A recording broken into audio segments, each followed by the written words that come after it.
Quick video on throwing a brush cutter head and a guard. This kit I got from Home Depot, and it's going on this SRM Series 225 Echo trimmer. Kit comes with an extra guard. It's like a bunch of the fittings and adapters and clamps to put that on. Clamp a guard or something. Is must be on a handle or something for those. It's a blade. And then directions.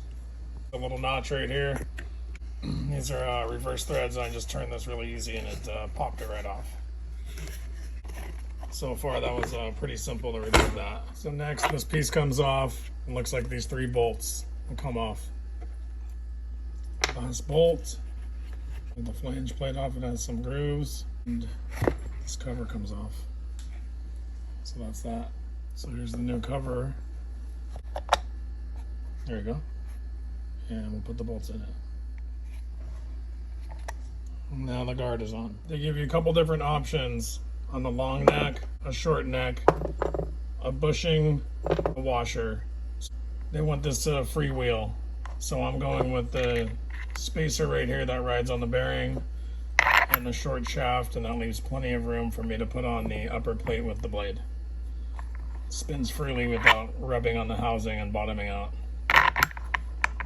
So it shows to put the blade up. Looks like it fits right on there. Take this top plate. This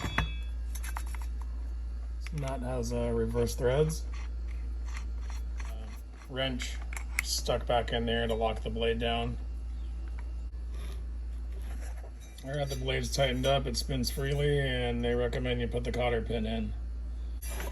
That'll keep the nut from flying off if you're out there in the field. That was it. That's the blade install.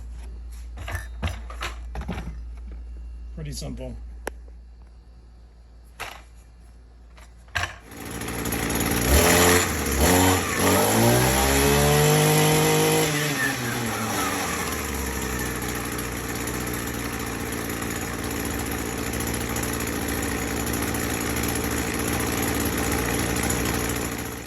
So for the clamp, instead of taking the whole head off, I'm just going to pry this open and slide it over the shaft, then just pinch it back and put the bolts on it.